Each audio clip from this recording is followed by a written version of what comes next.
गजाननं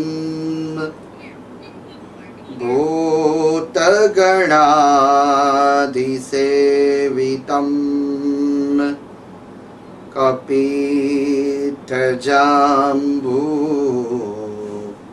फलचारुभक्षणम्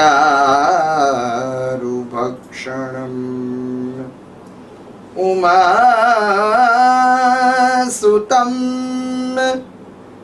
शोकविनाशकारकं नमामि विघ्नेश्वर पादपङ्कजम् दक्षिणे लक्ष्मणो यस्य वामे च जनकात्मजा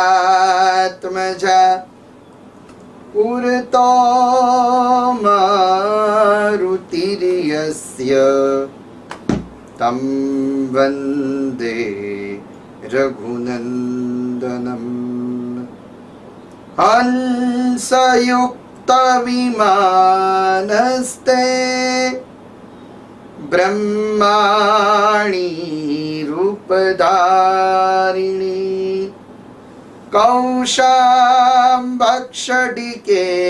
देवी नारायणी नमोस्तुते सच्चिदानन्द रूपाय विश्वोत्पत्त्यादिहेतवे तापत्रय विनाशाय श्रीकृष्णाय वयं नुमः। ॐ श्री परमात्मने नमः। श्री शुक उवाच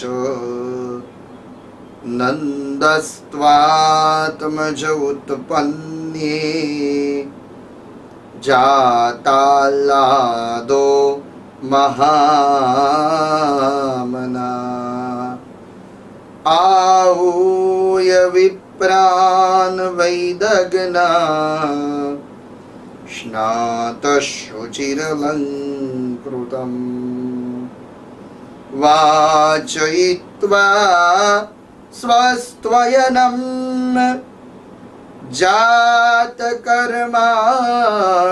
जातकर्मात्मजस्य वै कारयामास विधिवत् पितृदेवार्चनम् तथा। बोलिए श्री सुखदेव जी महाराज की जय। भागवत भगवान की जय। श्री कृष्ण परमात्मा की वांगमयी मूर्ति श्रीमद् भागवत जी के चरणों में वंदन करता हुआ, प्रणाम करता हुआ, अपूर्व रस रूप श्रीमद् भागवत जी की कथा हम सुन रहे हैं। श्रीमद् भागवत जी का 10वां स्कंध ये कृष्ण परमात्मा का हृदय है।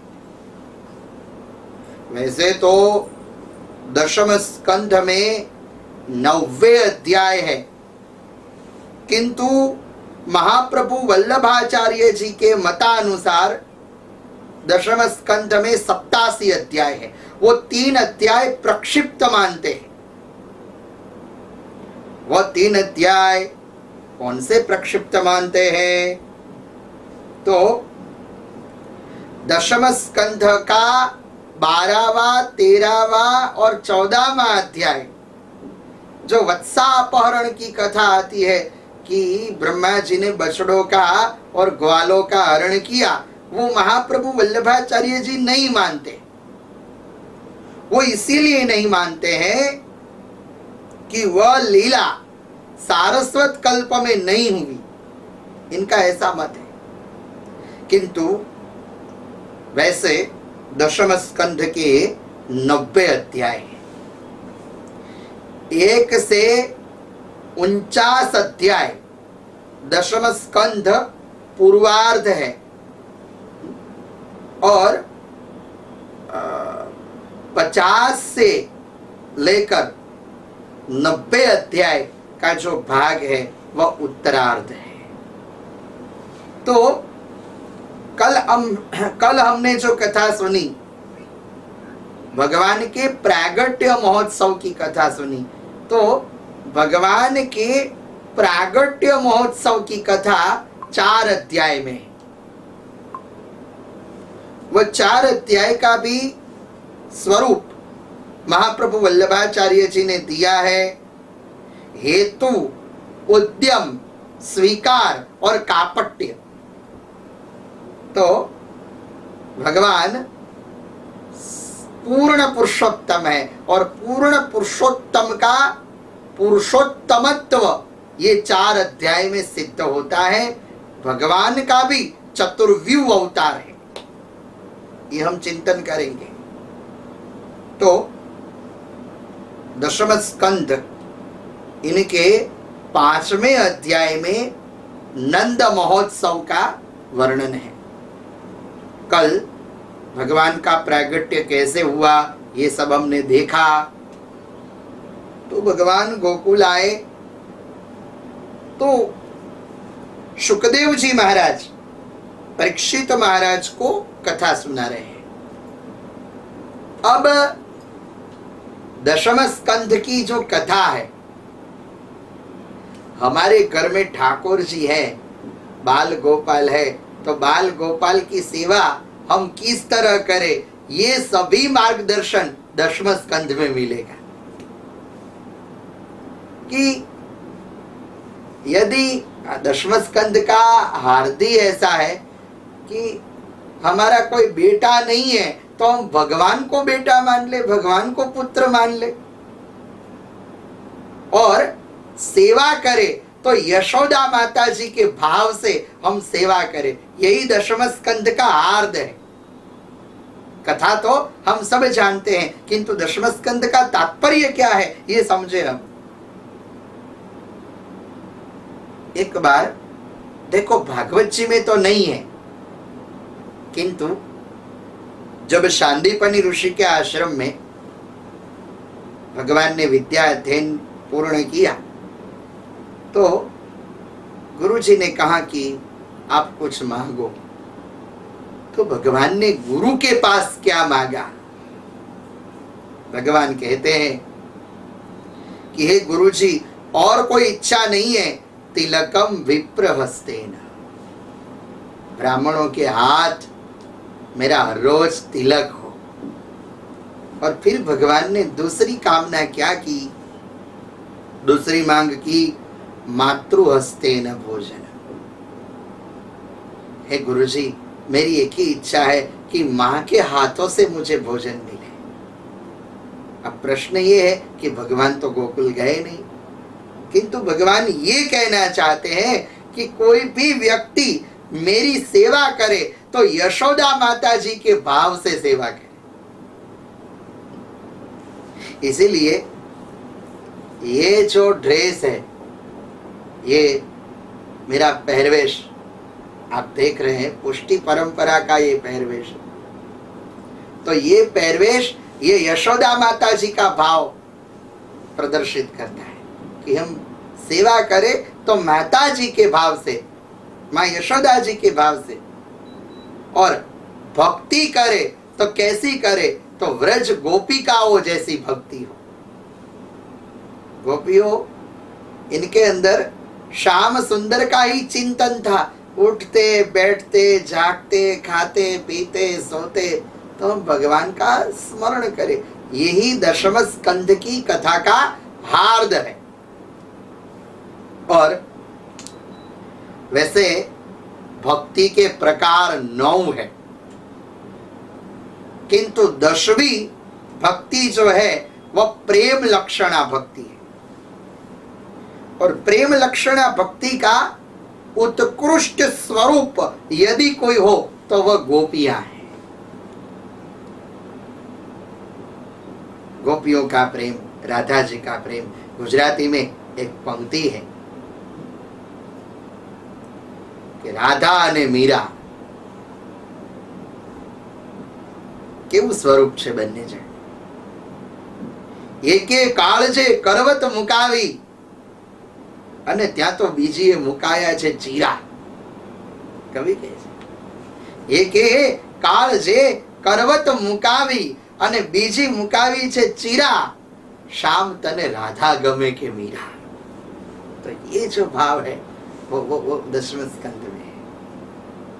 और देखो भागवत जी की तो रचना हुई है, किंतु कृष्ण भक्ति पर 2 भाषाओं में, बाकी तो सभी भाषाओं में काम हुआ है। मैं ऐसा नहीं कहता कि कोई भाषा में कार्य नहीं हुआ, किंतु गुजराती और हिंदी में जो कृष्ण भक्ति पर काम हुए वो बहुत हुए। गुजराती में देखो तो नरसिंह मेहता और हिंदी में देखो तो सूरदास जी, रसखान जी। क्या रसखान जी बात करते हैं। सुरेश महेश दिनेश रमेश ध्यान धरे पर पार न पावे, ताही को अहिर की छोहरिया छछिया भर छाछ पे नाच न जावे। तो बिंदु जी की पंक्ति श्री कृष्ण भगवान पर कि अपना मान टले टल जाए पर भक्त का मान न टलते देखा, प्रभु को नियम बदलते देखा। जिनकी वक्र भ्रुकुटी के भय से सागर सप्त उबलते देखा। ये बिंदु जी की पंक्ति है और ये पंक्ति में इन्होंने अपना बिंदु नाम कैसे प्रस्थापित किया है ये समझने जैसी। जिनकी वक्र भ्रुकुटी के भय से सागर सप्त उबलते देखा, इनको माँ यशोदा के भय से, इनको माँ यशोदा के भय से अश्रु बिंदु दृग ढलते देखा। अपना मन टले टल जाए पर भक्त का मान न टलते देखा। तो बाबा नंद के घर लालो भयो, लाला हुआ तो सबको आनंद हुआ। नंद की परिभाषा क्या है? जो अन्य को आनंद देवे, इनका नाम नंद। और इसीलिए इनके वहां परमानंद है। जो दूसरों को आनंद दे वही नंद है। और यशोदा मानी जो यश दूसरों को दे। अरे अरे मैंने कुछ नहीं किया। गोपियां आई माता जी के पास, अरे माँ बधाई हो, आपके घर लालो भयो। तो उस समय यशोदा माता जी ने कहा कि अरे गोपियां, आपने एकादशी का व्रत रखा था ना मेरे लिए कि आपके घर लाला हो। एकादशी का व्रत रखा तो ये व्रत का फल है। तो जो यश दूसरों को दे, इनका नाम यशोदा। तो इनको भगवान की माता होने का परम यश प्राप्त हुआ। किंतु नंद बाबा ने क्या किया? तो भगवान का प्रागट्य हुआ तो स्वस्ति वाचन किया। वैदग्न दैवग्न ब्राह्मण आए। बालक के जन्म प्रसंग में हमको क्या करना चाहिए ये भागवत हमें सिखाती। वैदग्न दैवग्न ब्राह्मण आए, पितरों का स्मरण किया। बालक का जन्म पितरों की कृपा से होता है। जातकर्म संस्कार किया और फिर ब्राह्मणों को गौदान किया नंद बाबा ने। भागवत जी में ऐसा वर्णन है कि 2 लाख गाय दे दी ब्राह्मणों को, जो भी व्यक्ति आया। क्योंकि प्राचीन काल में ऐसा था कि गाय वह सर्वश्रेष्ठ संपत्ति मानी जाती थी। आजकल होता क्या है, आज की वर्तमान स्थिति में हम देखें तो जिनके पास बैंक बैलेंस ज्यादा हो वो ही धनवान। तो प्राचीन काल में ऐसा नहीं था। प्राचीन काल में ऐसा था कि जिनके पास गाय हो वही श्रीमंत माना जाता था। हमारे वहां पशु को धन माना गया है। हमारे वहां गोधन, गायों को संपत्ति माना गया है। और इसीलिए वेदों में कहा है कि गावो विश्वस्य मातर। तो गोधन ये सबसे बड़ा धन है और गाय की सेवा का बड़ा महत्व है। रघुवंश में दिलीप राजा हुए और दिलीप राजा ने गुरुदेव वशिष्ठ जी की गाय, इनकी सेवा की। दिलीप महाराज को कोई संतान नहीं था, तो वशिष्ठ जी ने कहा कि मेरी गाय है, इनका नाम है नंदिनी, सुरभि गाय की बेटी नंदिनी। तो दिलीप राजा ने गुरुदेव वशिष्ठ जी की गाय की सेवा की। वह वशिष्ठ जी के आश्रम में गए, राज्य छोड़ दिया, सब कुछ छोड़ दिया। हर रोज गाय के पीछे वह जाते थे। गाय खाना खा ले बाद में ही वो खाते थे। एक बार ऐसा हुआ कि गाय के पीछे शेर आया, तो दिलीप महाराज इन्होंने शेर को कहा कि ये गाय को मुक्त कर दो। तो कहा कि मुझे तो शिकार चाहिए, मैं भूखा हूं, मुझे भोजन चाहिए। तब दिलीप राजा ने कहा कि भोजन चाहिए ना, तो मेरे मांस का तू भोजन कर, किंतु गाय माता को मुक्त कर दे। यदि भोजन करना है तो मेरा कर। और ऐसा कहा तो वह शेर और कोई नहीं था, किंतु सुरभि गाय थी, नंदिनी की मां, परीक्षा करने के लिए आई थी। तो गौ सेवा से दिलीप महाराज को पुत्र हुआ। तो गाय माता की इतनी कृपा है।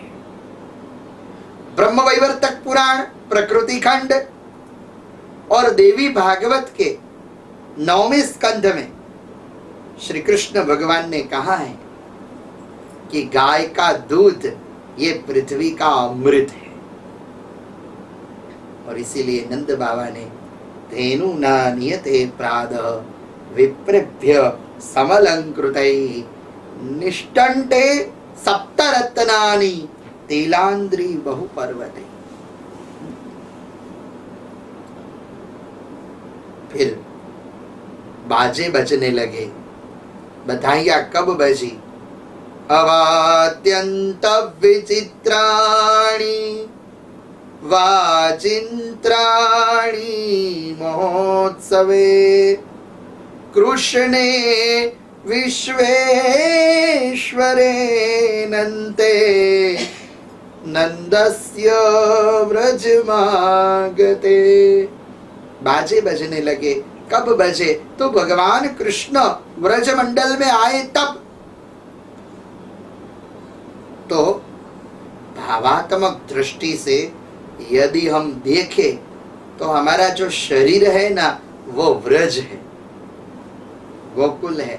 और शरीर रूपी व्रज में जो आत्मा है वही भगवान कृष्ण है। ग्वाले क्या कर रहे थे?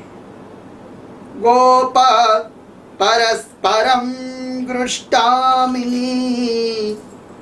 दधिक्षीर घृतांदुधि आसिंचन्तो विलिन्पन्तो नवनीतेश्च चिक्षिपु। ग्वाले गोपियां सबने मक्खन का लेपन किया। रोहिणी नंदन और नंदनंदन को देखकर सब ब्रजवासी प्रसन्न हो गए। फिर तो नौम गई, दशम गई, एकादशी गई और द्वादशी आई। और द्वादशी के दिन साक्षात महादेव जी श्याम सुंदर के दर्शन के हेतु आए। सूरदास जी ने कितना अच्छा पद लिखे हुए कि मैया तेरे द्वार, यशोदा तेरे द्वार, बाला जोगिया यो, बाला जोगिया यो। मैया तेरे द्वार, यशोदा तेरे द्वार, बाला जोगिया यो, बाला जोगिया यो। अंग बभूत गले रुंडमाला, शेष नाग लिपटायो। बाको तिलक पाल चंद्रमा, बाको तिलक बाल चंद्रमा, घर घर अलख जगायो, बाला जोगियायो। हो मैया तोरे द्वार, यशोदा तोरे द्वार, बाला जोगियायो, बाला जोगियायो। ले भिक्षा निकली नंदरानी, कंचन थार धरायो। लो जोगी भिक्षा, जावो आसन पर, मेरो लाल डरायो, बाला जोगियायो। हो मैया तोरे द्वार, यशोदा तोरे द्वार, बाला जोगियायो, बाला जोगियायो। और फिर तो नंदालय की और कृष्ण भगवान की प्रदक्षिणा करके पंचबेर परिक्रमा करके श्रृंगी नाद बजायो। सूरदास बलिहारी जशोमती, जुग जुग जिए तेरो जायो। द्वादशी गई और चतुर्दशी के दिन पूतना आई है। दशम स्कंध के 6ठे अध्याय में पूतना मोक्ष की कथा शुकदेव जी महाराज सुना रहे हैं कि कंसेन प्रेषिता घोरा, पूतना बाल घातिनी, शिशुं चचांस निघनन्ते, पुरग्राम व्रजादिषु। पूत यानी पवित्र, ना मानी जो पवित्र नहीं है वह पूतना है। दूध पिलाने के बहाने इन्होंने ठाकुर जी को अपने गोद में लिया, विषपान कराने का इन्होंने प्रयत्न किया, किंतु जब भगवान को गोद में लिया तो भगवान ने क्या किया? तो भागवत जी में कहा शुकदेव जी महाराज ने, विबोध्यताम बालकमारिका गृहम, चराचरात्मा सनिलीयते क्षणम। उसी समय ठाकुर जी ने अपने नेत्र बंद कर दिए। तो भगवान ने क्यों नेत्र बंद किए? इनके पीछे संतों ने कारण दिया है कि एक तो भगवान ने यशोदा माता जी का पूतना का गत जन्म देखा कि पूतना गत जन्म में किनकी बेटी थी। तो देखा तो पता चला कि अरे ये तो बलि महाराज की बेटी जब मैं वामन बनकर गया तो इनको पुत्र भाव हुआ, किंतु जब मैं वामन से विराट बना तो इनको शत्रु भाव हुआ। तो पुत्र भाव शत्रु भाव दोनों का मिश्रण पूतना के रूप में अवतरित हुई। फिर तो भगवान पूतना के प्राणों को पीने लगे। पूतना ने मुच्यताम मुच्यताम मुच्यताम ऐसी गर्जना लगाई कि मुझे मुक्त कर दो। सुंदरी का स्वरूप छोड़ा, राक्षसी का रूप धारण किया। अब भगवान ने अपने अवतार कार्य का प्रारंभ किया है। तो जिनके द्वारा असुर उत्पन्न होते हैं वो भूमिका को ही इन्होंने समाप्त कर दिया। और फिर तो यशोदा माता जी आई, ठाकुर जी को गौशाला में ले गई, लाला को गौमय का लेपन किया, यमुना जल में स्नान कराया और पूतना कवच से भगवान के अंगों की रक्षा की। इंद्रियाणि ऋषिकेश प्राणान् नारायणो वतु श्वेतद्वीप तथा चित्ते मनो योगेश्वरो वतु। हर तरह से हे भगवान आप मेरी रक्षा करो, मेरे लाला की रक्षा करो। उधर नंद बाबा कहाँ गए थे? तो शुकदेव जी महाराज कथा सुनाते सुनाते कहते हैं कि गोपान गोकुल रक्षायाम निरूप्य मथुरागत नंदः कंसस्य वार्षिक्यं करं दातुं कुरुद्वः। ग्वालों को गोकुल की रक्षा सौंप कर नंद बाबा मथुरा में गए कंस को वार्षिक कर देने के लिए। फिर वसुदेव जी ने उनको व्रज में भेजा। तो पूतना का विशाल शरीर था, महाकाय। तो नंद बाबा ने पूछा ग्वालों को कि राक्षसी कैसे मरी? तो ग्वालों ने कहा कि बाबा ये राक्षसी अपने लाला को मारने के लिए आई थी, तो लाला ने उनको मार दी।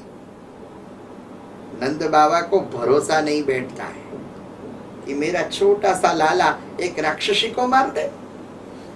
नारायण ने मेरे लाला की रक्षा की। फिर तो पूतना की अंत्येष्टि नंद बाबा ने की। पूतना मोक्ष की कथा का फल कथन करते हुए शुकदेव जी महाराज ने कहा कि हे राजा, पूतना मोक्ष की कथा जो भी कोई व्यक्ति सुनेगा तो ठाकुर जी उनके अंदर रही हुई पंच परवा अविद्या रूपी पूतना का नाश करेंगे और भगवान क्या देंगे? गोविंद चरणे रति। इनको गोविंद के चरणों में रति होंगी। ठाकुर जी की कथा कैसी है? रति, गति और मति सबको बढ़ाने की, सबको बढ़ाती है, सबका वृद्धि करने वाली ये कथा है। तो ऐसा निरूपण किया। फिर शुकदेव जी महाराज शांत हो गए। इनको देखना था कि राजा को श्रद्धा कितनी है ठाकुर जी के प्रति। तो परीक्षित महाराज ने प्रश्न पूछ ही लिया, ये न अवतारेण भगवान हरिश्वर। भगवान के अन्य बाल चरित्रों की आप कथा सुनाओ, तृप्ति नहीं होती है। और फिर कथा सुनाई। भगवान का जन्म नक्षत्र आया और जन्म नक्षत्र के समय में जब ब्रज में उत्सव हुआ तो उस समय परमात्मा ने शक्टासुर का उद्धार किया। फिर भगवान ने तृणावर्त का वध किया। तृणावर्त ने भगवान को उठाने का प्रयत्न किया तो भगवान ने पत्थर पर इनका वध किया। इनको ऐसा प्रतीत हुआ कि मैं पत्थर लेकर जा रहा हूं, तो तृणावर्त वध किया। फिर एक बार हुआ ऐसा कि यशोदा माता जी ठाकुर जी को दूध पिला रही थी, तो माता जी ने सोचा कि मेरा लाला आजकल ज्यादा ही दूध पी रहा है और वो ज्यादा दूध पिएगा तो इनको अपच हो जाएगी। तो ऐसा यशोदा माता जी ने सोचा, तो भगवान ने यशोदा माता जी को समग्र ब्रह्मांड के दर्शन करवा दिए। भगवान ने कहा कि माँ, यदि मैं अकेला पी रहा हूं तो मुझे अपच होना, मैं तो सबको तृप्त कर रहा हूं। अहम वैश्वानरो भूत्वा प्राणिनां देहमाश्रित प्राणापान समायुक्त पचान्यन्नं चतुर्विधम। तो हम भी, हमारे घर ठाकुर जी है तो हम भी सेवा इस तरह करें, भगवान को दूध का भोग लगाए तो हम ऐसा सोचे कि लाला दूध पी रहे हैं। ये प्रसंग का ये हार्द है कि बाल भाव से सेवा कर भी है। और ये सेवा का प्रकार महाप्रभु वल्लभाचार्य जी ने दिया है। और मानो हम मंदिर जाए तो अच्छा है, किंतु मंदिर न जा पाए तो घर में ही ठाकुर जी की हम सेवा करें। और सेवा में दिन व्यतीत हो जाता है कि भगवान को अभिषेक करना है, भगवान को कलेवा कराना है, दूध का भोग लगाना है, तो हम सामग्री सिद्ध करें तो भी सेवा के भाव से करें। ये जो हार्द है वो श्रीमद् भागवत जी में। तो फिर तो नामकरण संस्कार का समय आया। शुकदेव जी महाराज परीक्षित महाराज को कथा सुना रहे। गर्गः पुरोहितो राजन् यदुनां सुमहातप व्रजं जगाम नंदस्य वसुदेव प्रचोदित। वसुदेव जी ने गर्गाचार्य जी को कहा कि आप गोकुल में जाइए, व्रजमंडल में जाइए, हमारे बेटों का नामकरण कीजिए। और फिर तो नंद बाबा ने गौशाला में नामकरण संस्कार का आयोजन किया। गर्गाचार्य जी ने सबसे प्रथम नाम रोहिणी नंदन का रखा। अयम ही रोहिणी पुत्रो रमन्त्य सुहृदस्य च आख्यास्यते राम इति बलाधिक्यम बलम विधुम विभुम। ये रोहिणी नंदन, इनका नाम मैं राम रखना चाहता हूं। क्यों? कि वह समग्र विश्व का संतुलन करेगा, इसलिए उनका नाम राम। बल भी बहुत है, इसलिए इनका नाम बलराम। रोहिणी जी का बेटा है, इसीलिए इनको रोहिणी भी कहते हैं। और योग माया ने इनका संकर्षण किया है, इसीलिए इनका एक नाम संकर्षण। तो बलराम जी महाराज का जय घोष किया सबने। फिर तो दृष्टि नंद नंदन की ओर गई और गर्गाचार्य जी समाधि में लीन हो गए। यशोदा माता जी ने नंद बाबा को कहा कि अरे गर्गाचार्य जी को जगाओ और ऋषि को कहो कि इन्होंने रोहिणी जी के बेटे का नाम किया, किंतु मेरे बेटे का नाम क्या?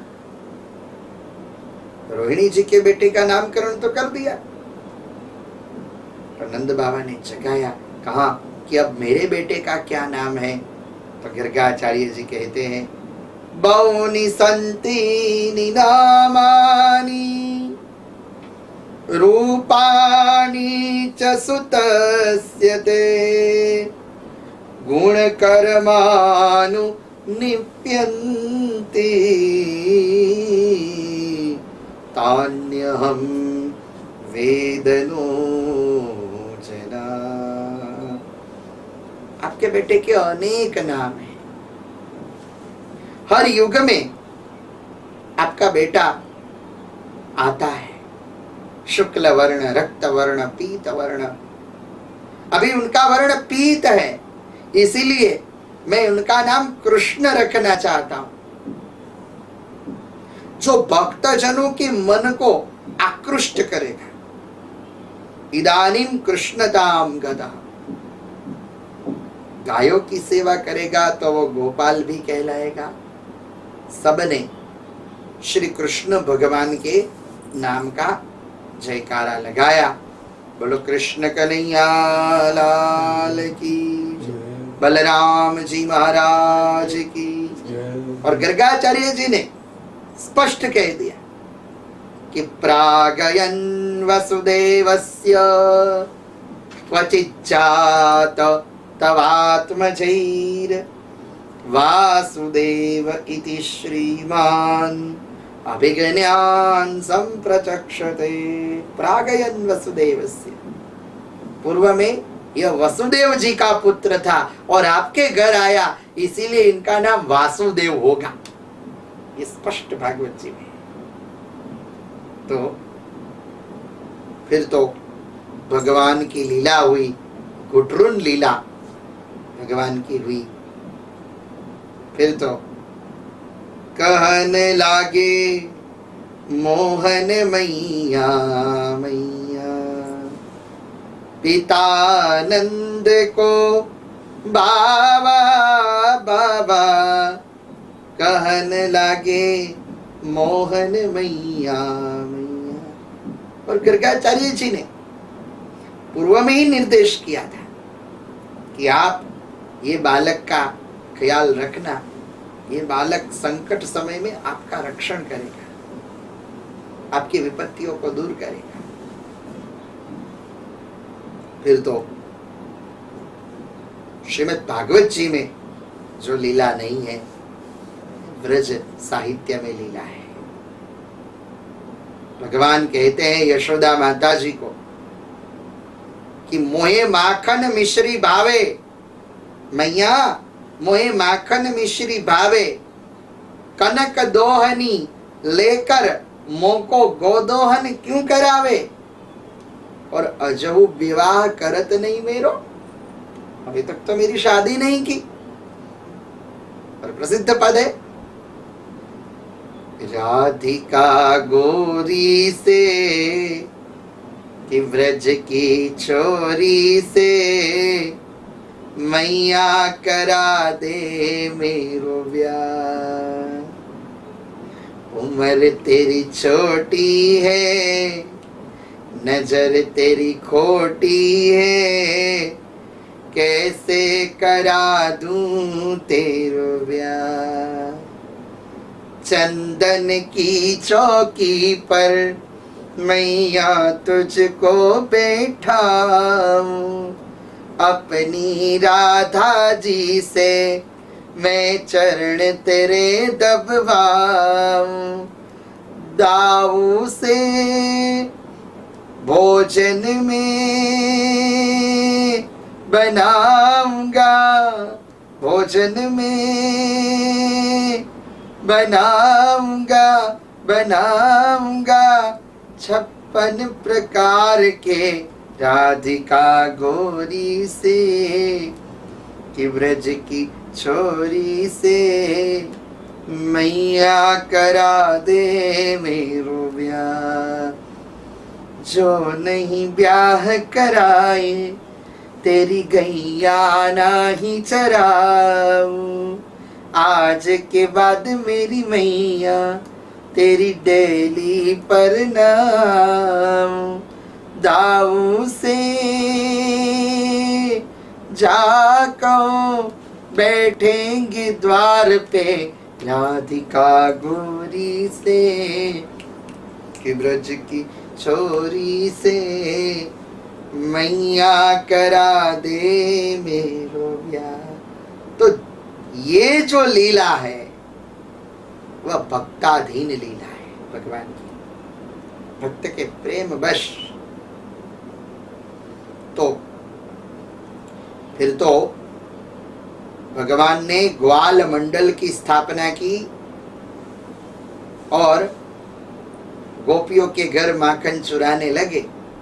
फिर तो गोपियां यशोदा जी के पास आई शिकायत करने के लिए। श्रीमद् भागवत जी में तो एक ही श्लोक में ये लीला है और गोपियों के नाम का निर्देश नहीं है भागवत जी। वैसे गोपियों के नाम है ललिता, विशाखा, चंपकलता, प्रभावती, तो गर्ग संहिता और अन्य पुराणों में है, किंतु भागवत जी में तो ऐसा कोई नाम उल्लेख नहीं है। एक ही श्लोक में यह लीला है। गोपियां आई और यशोदा माता जी को कहने लगी कि वत्सान मुंचन क्वचिद समये रोष संजात हास। हे मां, आपका लाला आकर हमारे बछड़ों को छोड़ देता है। अब भावात्मक दृष्टि से यदि हम लीला को देखें तो बछड़ा मानी जीव, और जीव अनन्य भाव से जब भगवान की शरण में जाता है तो भगवान इन्हें मुक्त कर देते हैं। और यशोदा माता जी ने कहा कि मुक्ति कर देना, आप सब दूध ले लेते हो गाय के पास से, इनके भाग में आने नहीं देते।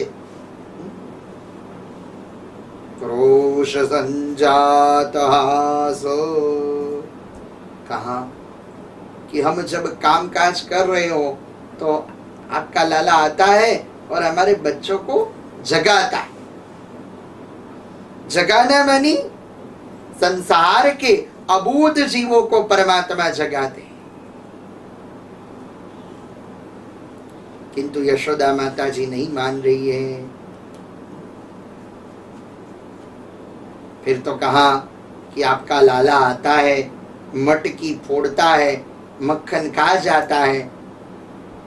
तो यशोदा माता जी कहते हैं तौल तौल ली जो मोहे गरीबनी को जायो है।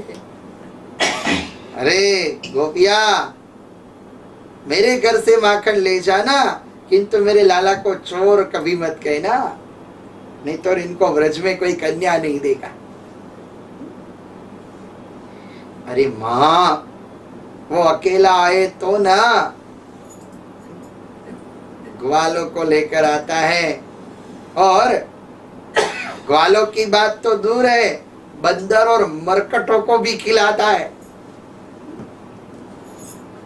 तो वास्तव में गोपियों के मन रूपी माखन की चोरी कृष्ण परमात्मा करते हैं। हमारा मन यदि मक्खन जैसा हो तो भगवान इनका स्वीकार करेंगे। और जिन गोपी के वहां कन्हैया नहीं जाते, वह गोपी अपने जात को ऐसा मान रही है कि मैं दुर्भागी हूं, मेरा भाग्य नहीं है कि श्याम सुंदर मेरे घर नहीं आए। तो ये जो प्रसंग है माखन चोरी लीला का, ये हमें क्या प्रेरणा दे रहा है कि हमारे घर में ठाकुर जी की सेवा हो, हम सेवा करें, तो ऐसा भाव रखे कि भगवान हमारे घर नित्य मक्खन खाने के लिए आए, भगवान हमारे पास ही है। और ऐसा भाव हम रखेंगे तो हमें मंदिर में जाने की आवश्यकता नहीं। मैं ऐसा नहीं कह रहा हूं कि मंदिर में नहीं जाना चाहिए, मंदिर में जाओ, किंतु भगवान को प्रार्थना करो कि आप एक स्वरूप से भले ही मंदिर में रहो, किंतु दूसरे स्वरूप में आप मेरे साथ चलो। तो ये जो माखन चोरी की लीला है, इनका एक हार्द है। फिर तो इस लीला में सूरदास जी का भाव है कि भगवान ने अपने ही घर माखन चुराया और देख लिया यशोदा माता जी ने और कहा कि लाला तूने माखन खायो? तो कहा सुन मैया मोरी, मैया मोरी, मैया मोरी, सुन मैया मोरी, मैं नहीं माखन खायो। तो भगवान एक एक बात रखते हैं ये पद में कि भोर भयो गैयन के पाछे, तूने मधुबन मोही पठायो, चार प्रहर बंसी पट भटक्यो, सांझ परे मैं घर आयो, सुन मैया मोरी, मैं कब माखन खायो। अरे मुझे मक्खन खाने का समय ही कहाँ मिल रहा है। तो यशोदा माता जी ने कहा कि ये कपड़े में तो लगा है, तेरे वस्त्र तो देख मक्खन मक्खन। तो कहा कि मैं ग्वाल बैयन को छोटो, ये जी तो किस विधि पायो, ग्वाल बाल सब बैर पढ़े हैं, ग्वाल बाल सब बैर पढ़े हैं, बरबस मुख लिपटायो, सुन मैया मोरी, मैं नहीं माखन खायो। ये ग्वाल बाल सब बैर पड़े हैं, इन्होंने मेरे मुंह पर लगा दिया है। और फिर तो भगवान कहते हैं, अरे हाँ मेरी मैया, प्यारी प्यारी मेरी मैया, अरे हो मेरी मैया, भोली भोली मेरी मैया, मैया तू जननी मन की अति भोरी, इनके कह पति आयो री मैया मोही, इनके कह पति आयो, लेऊ कंबल अपनी लेऊ लकुटिया, लेऊ कंबल अपनी लेऊ लकुटिया, तूने बहुत ही नाच नचायो, तूने बहुत ही नाच नचायो, सुन मैया मोरी, मैं नहीं माखन खायो। फिर भी यशोदा माता जी नहीं मान रहे। यशोदा माता जी कह रहे कि तूने माखन खाया ही है। तो भगवान ने कहा कि सुन, अब मुझे पता चला, देखो अब भगवान का खेल शुरू हो रहा है।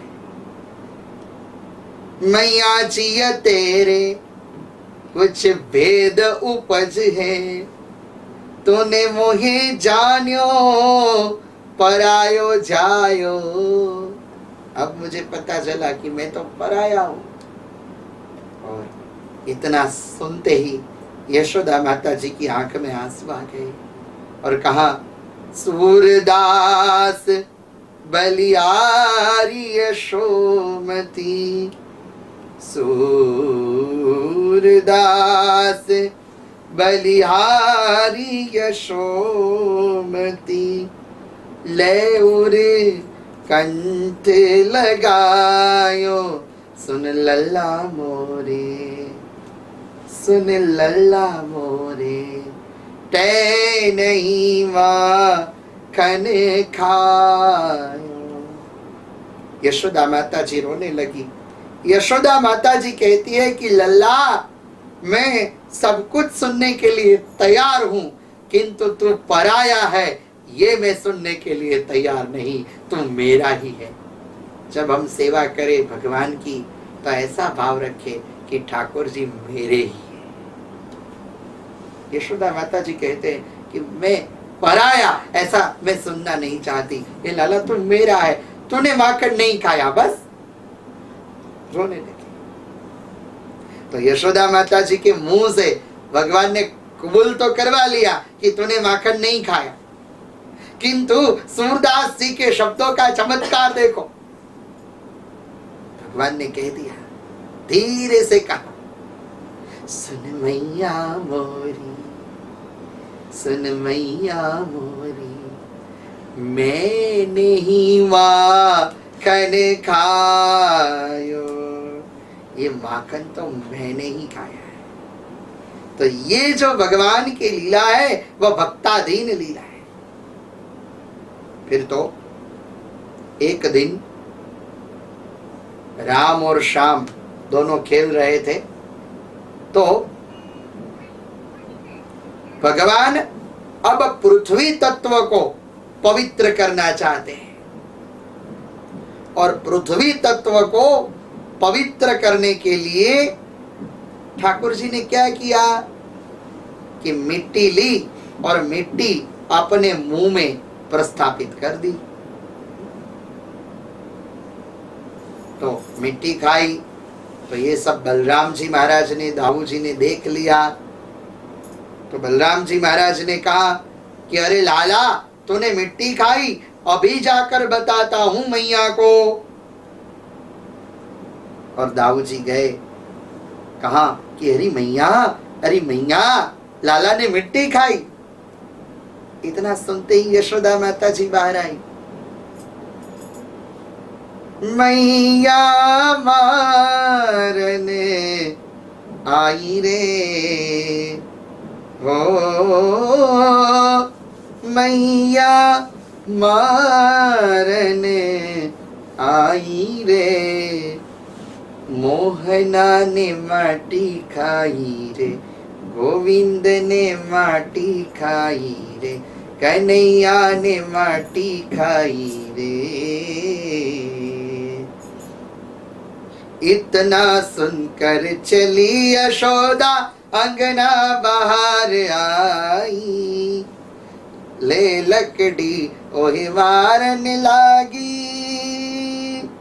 14 ब्रह्मांड उनके मुंह में दिखाई हो, कन्हैया ने माटी खाई रे, मोहना ने माटी खाई रे, गोविंद ने माटी खाई रे।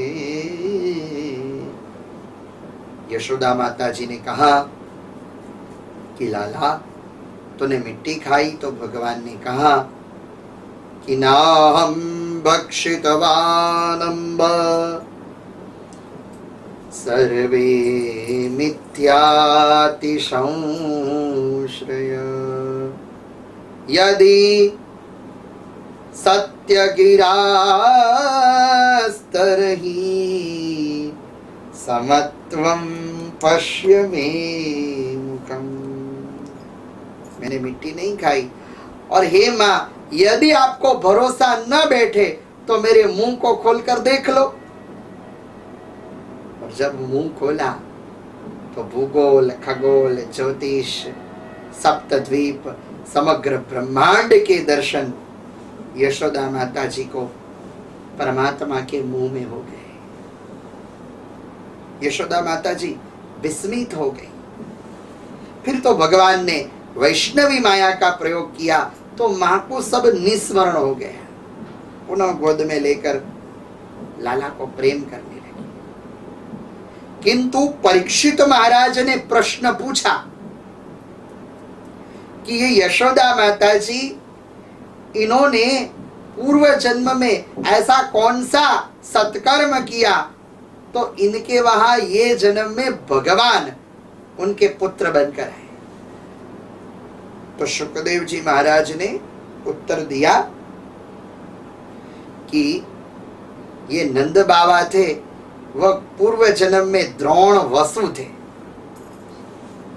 और यशोदा इनकी पत्नी धरा। पूर्व जन्म में इन्होंने गायों की भी सेवा की और भगवान की भी तपस्या की।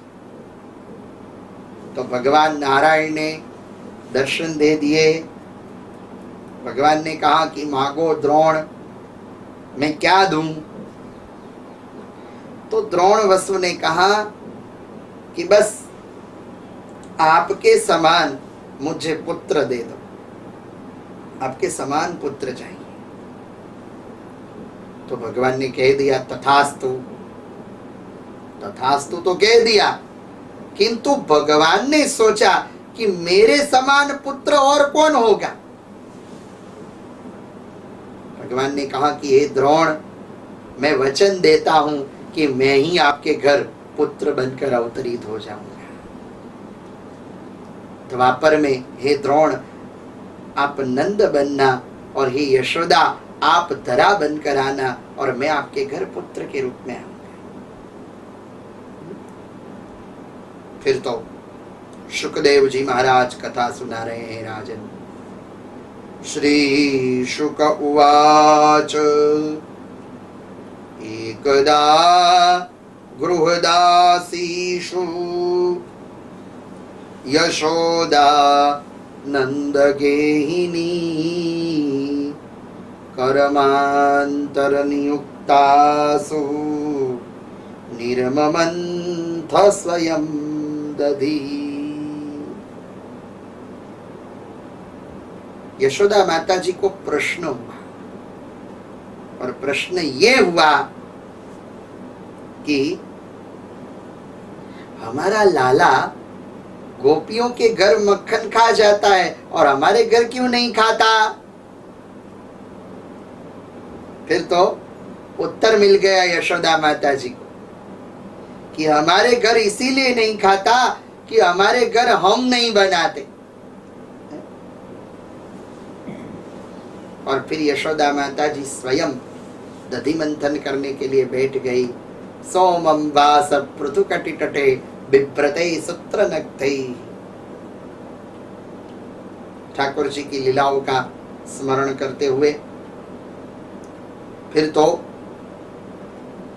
ठाकुर जी आए, खेलते खेलते कहा कि माँ मुझे बहुत भूख लगी है, मुझे दूध पिलाओ। तो यशोदा माता जी ठाकुर जी को दूध पिलाने के लिए गोद में लेकर बैठे।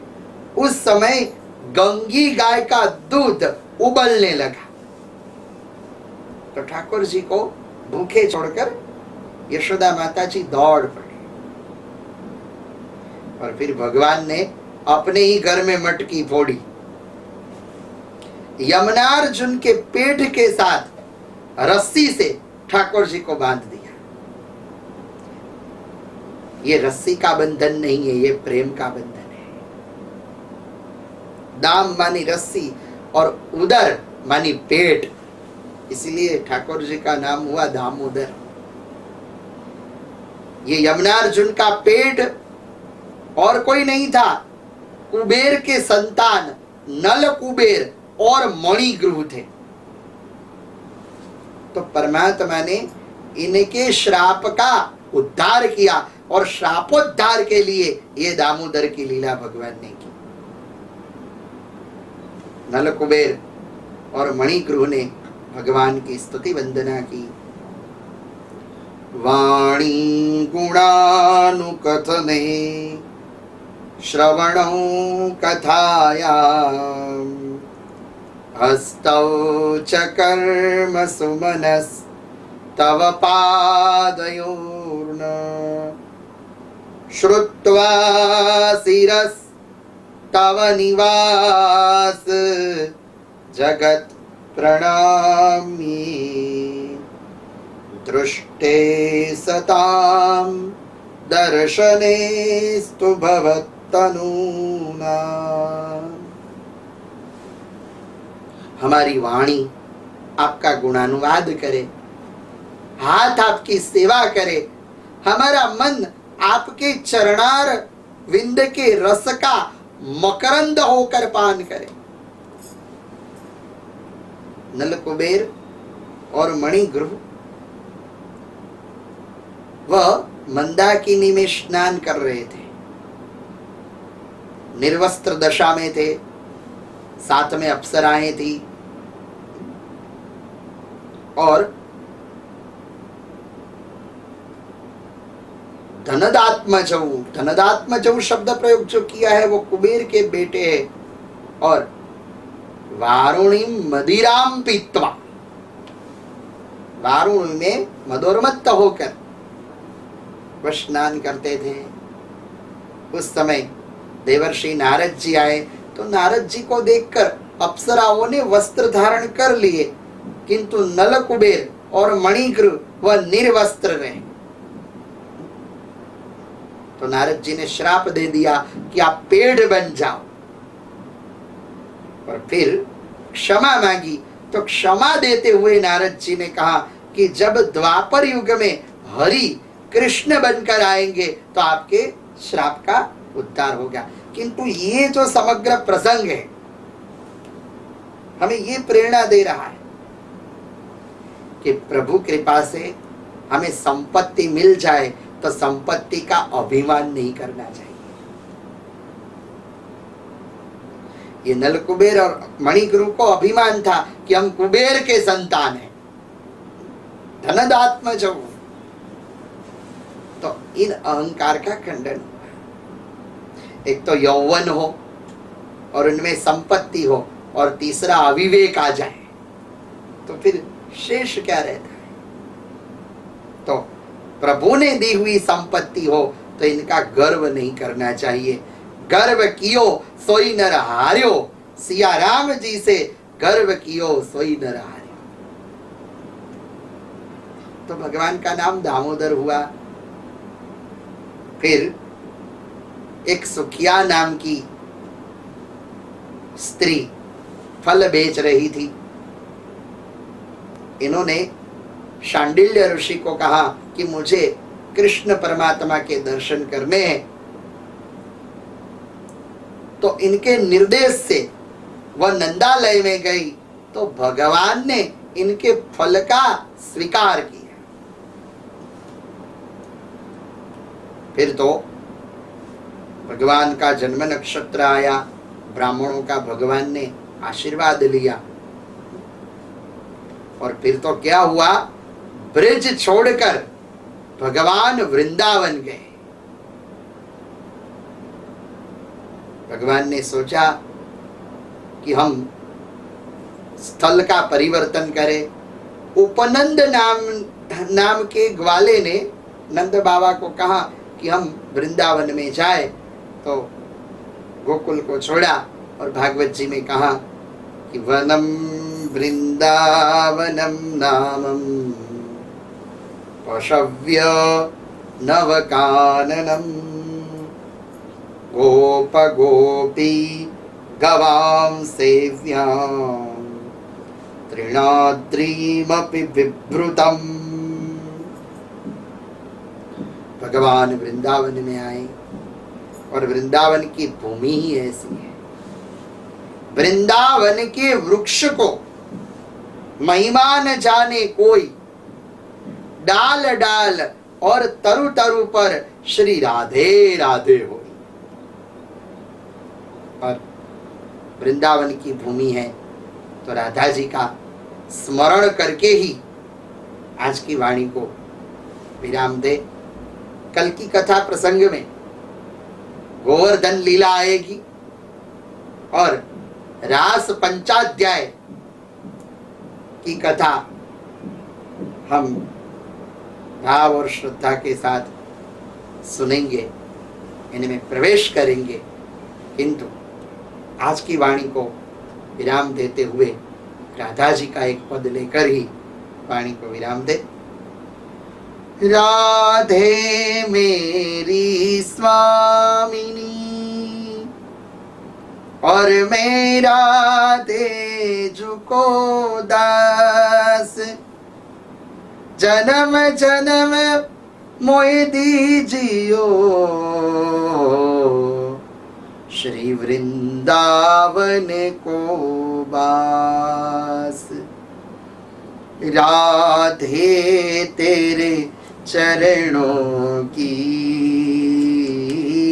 श्यामा तेरे चरणों की, गर धूल जो मिल जाए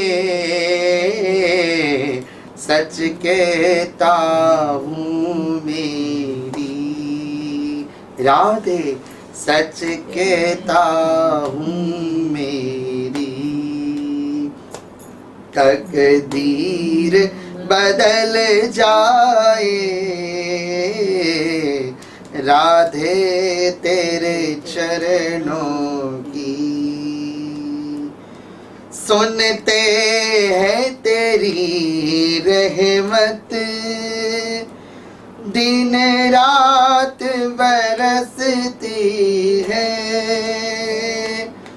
मेरी राधे मेरी करुणामयी सरकार, मेरी अलबेली सरकार, सुनते हैं तेरी रहमत दिन रात बरसती है। एक धूल जो मिल जाए राधे, एक धूल जो मिल जाए, मन की कली खिल जाए राधे तेरे चरणों की। ये मन बड़ा चंचल है, कैसे उसे समझाए। ये मन बड़ा चंचल है, कैसे उसे समझाए। जितना उसे समझाए राधे, जितना उसे समझाए उतना ही मचल जाए राधे तेरे चरणों की। नजरों से गिराना ना, चाहे जो भी सजा देना। नजरों से गिराना ना, चाहे जो भी सजा देना। नजरों से मैं गिर जाऊं राधे, नजरों से मैं गिर जाऊं। मुश्किल है संभल पाना राधे तेरे चरणों की। श्यामा तेरे चरणों की। राधे इस जीवन में बस एक तमन्ना है। राधे इस जीवन में बस एक तमन्ना है। तू हो सामने मेरी राधे, तुम हो सामने मेरी। मेरा दम ही निकल जाए राधे तेरे चरणों की। वृंदावन का कण कण बोले श्री राधा राधा, श्री राधा राधा, श्री राधा राधा। यमुना जी की लहरें बोले श्री राधा राधा, श्री राधा राधा, श्री राधा राधा, श्री राधा राधा, श्री राधा राधा, श्री राधा राधा, श्री राधा राधा। ब्रज की लता पताएं बोले श्री राधा राधा, श्री राधा राधा, श्री राधा राधा। हमारो धन राधा श्री राधा, श्री राधा, हमारो धन राधा श्री राधा, श्री राधा। परम धन राधा राधा राधा राधा राधा, हमारो धन राधा श्री राधा, श्री राधा। नाम महाधन है अपनो, दूसरी संपत्ति नाही कमानी। छोड़ अटारी अटा जुग की, हमको कुटिया व्रज माही बनानी, हमको कुटिया व्रज माही बनानी। हमारो धन राधा श्री राधा, श्री राधा। टोक मिले रसिकों की सदा, और पीवन को यमुना जल पानी। हमें औरन की परवाह भी नहीं, अपनी ठकुरानी श्री राधिका रानी, अपनी ठकुरानी श्री राधिका रानी। हमारो धन राधा श्री राधा, श्री राधा, हमारो धन राधा श्री राधा। श्री वृंदावन बिहारी लाल की जय, जय श्री राधे, जय जय श्री राधे, जय जय श्री राधे श्याम। कृष्ण कन्हैया लाल की जय। भावे धर्યું તે પ્રેમથી, તમે જમજો મારા નાથ। ભાવિકોનો પ્રેમથી તમે પકડી લેજો હાથ। જમો થાળ જીવન જાઉં વારી, જો કરું તરત કરો ત્યારી। જમો થાળ जीवन जाऊं वारी। बैसो मेल्या बाजोटिया ढाड़ी, कटोरा कंचननी थाड़ी। जड़े भर्या चंबू चोखारी, जमो थाड़ जीवन जाऊं वारी। करी काठा गवतणी पूरी, द्रोगोड़ी रस साकर मागोड़ी। काढ़्यो रस केरी नो गोड़ी, जमो थाड़ जीवन जाऊं वारी। गौड़्या साठा ढेबर फूलवड़ी, दूध पाक माल पुआ कढ़ी। पूरी पोची थई छे घीमा चोड़ी, जमो थाड़ जीवन जाऊं वारी।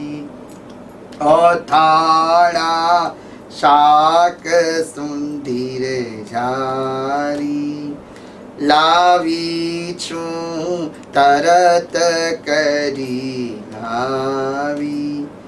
દહીં ભાત શાક છે સારી, જમો થાળ જીવન જાઉંવારી. લાવી છું જળ યમુના જારી, એલાયચી લવિંગ સોપારી. મુખવાસ પાન બીડી બનાવી સારી, જમો થાળ જીવન જાઉંવારી. મુખવાસ મન ગમતા લઈને, પ્રસાદી થાળ તણી લઈને. ઉમાનંદ પ્રેમે રાજી થઈને, જમો થાળ જીવન જાઉંવારી. જમો થાળ જીવન જાઉંવારી. કૃષ્ણ કનૈયા લાલ